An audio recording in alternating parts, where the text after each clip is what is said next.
Chapter 788. Wilbur looked at Yolanda and shook his head, saying, "How sad it is to have a mother like you. I dare you to say that again. I'll rip your tongue off."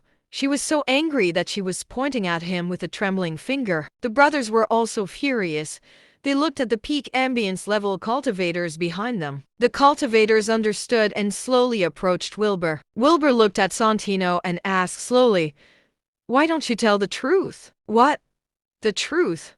asked Santino puzzlingly. Wilbur looked at him and asked in a low voice, "Why did you place a curse on Jace Xander?" Everyone was taken aback to hear that. "Are you crazy?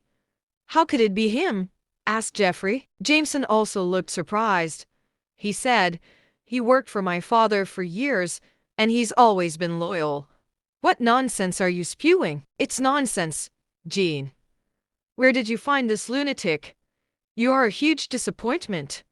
Yolanda shook her head and looked at Jean with contempt. Jean was also baffled.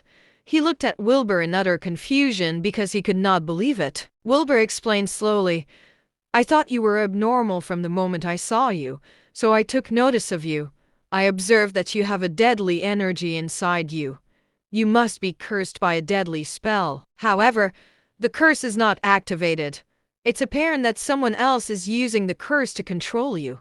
So just tell us the truth." Santino lost his composure and looked at Wilbur fearfully. Wilbur looked at him calmly. Santino looked pained and troubled while everyone was looking at him with suspicion. He smiled tragically after a moment, then fell to his knees. He said while keeping his eyes on the ground, "I did this to Mr. Xander. Someone abducted my family and placed a deadly curse on me.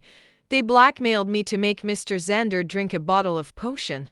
I had no choice." Santino shocked everyone with what he said, and they stared at him in disbelief. Wilbur said slowly, "It's not too late to tell the truth. It proves that you still have a good conscience.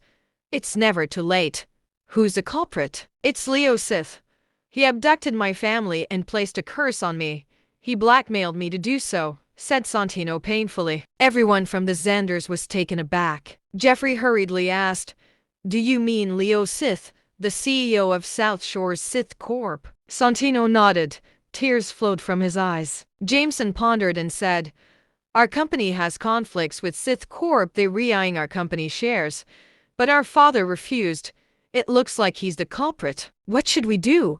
Yolanda panicked. She nervously looked at her sons while subconsciously neglecting Jean. Jameson and Jeffrey looked at each other and frowned. Sith Corp was the elite enterprise that made tens of billions of dollars each year in Mensa Province. Xander Corp was also in the manufacturing industry, and they followed closely behind Sith Corp. The CEO of Sith Corp, Leo Sith, discussed with their father regarding purchasing their shares multiple times, but all of his offers were rejected. Perhaps that was the reason. Jameson frowned and said, "It was chaotic over the past few days. A lot of managers turned in their shares.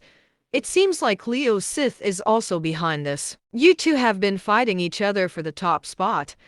But you only thought about this now?" asked Wilbur coldly. Yolanda defended them before they could speak. "This is our family's matter.